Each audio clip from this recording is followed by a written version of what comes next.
Hello hi കൂട്ടുകാരെ, നമുക്ക് maths പഠിച്ചാലോ?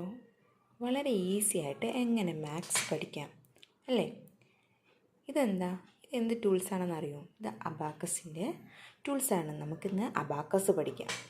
Easy ആയിട്ട് എങ്ങനെ അബാക്കസ് കൈകാര്യം ചെയ്യാമെന്ന് പറഞ്ഞുതരാം. അപ്പം നമ്മൾ ഇതുപോലത്തെ ടൂൾസ് നമ്മൾ ഷോപ്പിൽ പോയി വാങ്ങണം. നമ്മൾ ബുക്ക് സ്റ്റോളിലൊക്കെ ഇത് കിട്ടും. അപ്പം നമ്മൾ ഇതുപോലൊരു ടൂൾസ് ഉണ്ടെങ്കിൽ നമ്മളെ കുഞ്ഞു മക്കൾക്ക് ഈസി ആയിട്ട് അബാക്കസ് പഠിപ്പിച്ചു കൊടുക്കാം. അപ്പം ഓരോന്നായിട്ട് എങ്ങനെ പഠിക്കാം, എങ്ങനെ നമുക്ക് ഇത് എന്താ സംഭവം, നമുക്ക് ഈ ബീറ്റ്സൊക്കെ എന്തിനാണ് ഉള്ളത് എന്നൊക്കെ നമുക്ക് പഠിക്കാം കേട്ടോ. അപ്പോൾ ഓരോന്നിനും ഓരോ വാല്യൂ ഉണ്ട്. അത് നമുക്ക് ഓരോന്നായിട്ട് പഠിച്ചു. മാത്സ് എന്ന് പറയുന്നത് എല്ലാവർക്കും ഒരു പേടിയാണ് അല്ലേ? അപ്പം അതുമായിട്ട് ഒന്ന് ഇഷ്ടപ്പെട്ടു വന്നാൽ നമുക്ക് ഏറ്റവും ഈസിയും നമ്മൾ ഏറ്റവും കൂടുതൽ ഇഷ്ടപ്പെടുന്നതുമായിട്ടുള്ള ഒരു സബ്ജക്റ്റും കൂടെയാണ് ഈ ഒരു മാത്സ് എന്ന് പറയുന്നത്. അപ്പം നമുക്ക് സ്റ്റാർട്ട് ചെയ്താലോ? ആദ്യം നമ്മൾ ഇതുപോലൊരു ടൂൾസ് സംഘടിപ്പിക്കുക.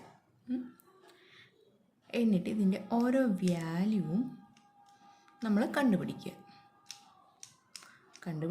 ഇനി ഓരോന്നിനും ഓരോ വാല്യൂ ഉണ്ട്. അത് എന്താണെന്ന് ഞാൻ പറഞ്ഞുതരാം. ഇതിൻ്റെ മുകളിൽ ഈ ബ്ലൂ പറയുന്നത്, താഴെ ഇതുപോലെ 4 ഉണ്ട്. ഇത് നമുക്ക് എങ്ങനെയാണ് ചെയ്യണമെന്നൊന്ന് പഠിച്ചു നോക്കിയാലോ? ഈസി ആയിട്ട് നമുക്ക് എങ്ങനെ അബാക്കസ് പഠിച്ചെടുക്കാം എന്ന് പഠിപ്പിച്ചു തരാം.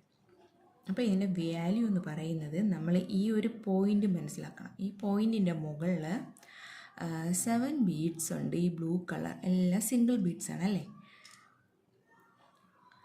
താഴെ വന്നിട്ട് ഈ 4 കളറിൽ ഓരോ ബീഡ്സ് വീതമുണ്ട് ഓരോ ലൈനിലും.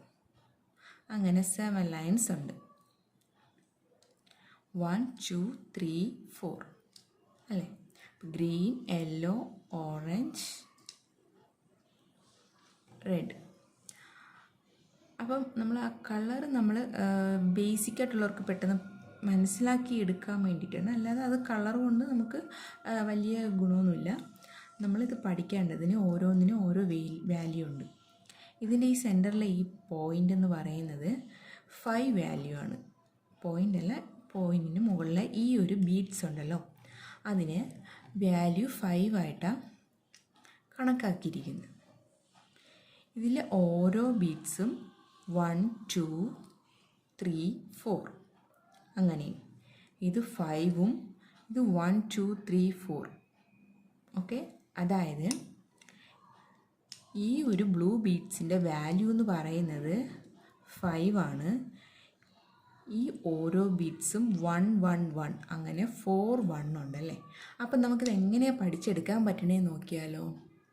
അതായത് ഇത് 5 ആണ്. അപ്പോൾ നമ്മൾ ഈ ഒരു ബീഡ്സ് എടുക്കുമ്പോൾ ഈ ബീഡ്സ് എല്ലാം മറ്റ് ബീഡ്സൊക്കെ ഇങ്ങനെ താഴെ ഇരിക്കണം, എങ്കിലേ നമുക്കിതൊരു 5 ആയിട്ട് കണക്കാക്കാൻ പറ്റൂ. അതായത് ഈ ഒരു 5 ബീഡ്സ് കഴിഞ്ഞാൽ അതിൻ്റെ കൂടെ ഈ ഒരു ഗ്രീൻ 1 വെച്ചാലേ അത് 6 ആവും. അതായത് ഇത് 5, ഇത് 6. അടുത്ത് നമ്മളൊരു ബീഡ്സ് എടുത്താൽ അത് 7. അതായത് ഓരോന്നിനും 1 ആണ് വാല്യൂ. അപ്പം 7 ആയി. അത് മനസ്സിലായോ? 5 6 7. ഓക്കെ, ഈ ഒരു ബീഡ്സ് നമ്മൾ മുകളിലോട്ട് പോക്കിയാൽ അത് 8 ആവും. അത് മനസ്സിലായോ? 5 6 7 8. ഈ ഒരു വാല്യൂ 9. അപ്പോൾ ഓരോന്നിലും 9 ബീഡ്സ് വീതം ഉണ്ട് അല്ലേ? അതായത് 5 6 7 8 9. ഓക്കെ, ഇനി അടുത്ത ലൈൻ വരുമ്പോൾ അവിടെ ഈ ബ്ലൂ ബീഡ്സ് നമ്മൾ മുകളിലോട്ട് എടുക്കുമ്പോൾ അതെന്ന് പറയുന്നത് 50 ആണ്. അതായത് ഇത് 5, ഇത് 50 50. ഈ ബാക്കി എല്ലാ ബീഡ്സും ഓരോന്നായിട്ട് 10 10 10 ആണ്. ഇത് 1 ആണെങ്കിൽ ഇത് 10 ആണ്. ടെൻസിൽ 10 ആണ്. ഓക്കെ, ഇത് ടെൻസ് ആയതുകൊണ്ട് 10 ആണ്. അപ്പോൾ 50 60. 10 ചേർക്കുമ്പോൾ 50 + 10 60. 60 plus 10 70, 70 plus 10 80, 80 plus 10 90. മനസ്സിലായോ? അതായത് ഇത് 5ൻ്റെ കൂടെ ഇത് 1 ഓരോന്നും ഓരോ ബീറ്റ്സും അതിൻ്റെ വാല്യൂ എന്ന് പറയുന്നത് 1 ആണ്. ഇത് ടെൻസിൽ വന്നിരിക്കുന്നത് 50, ഇതിൻ്റെ ഓരോ വാല്യൂം 10 ആണ് അല്ലേ? 10, 20, 30, 40, 40 പ്ലസ് 50 90. ഓക്കെ, അടുത്ത വാല്യൂ നമുക്ക് പിന്നെ പഠിക്കാം. ആദ്യം നമുക്ക് ഈ രണ്ടും നന്നായിട്ട് മനസ്സിലാക്കിയതിന് ശേഷം അടുത്തതിലോട്ട് പോകാവൂ.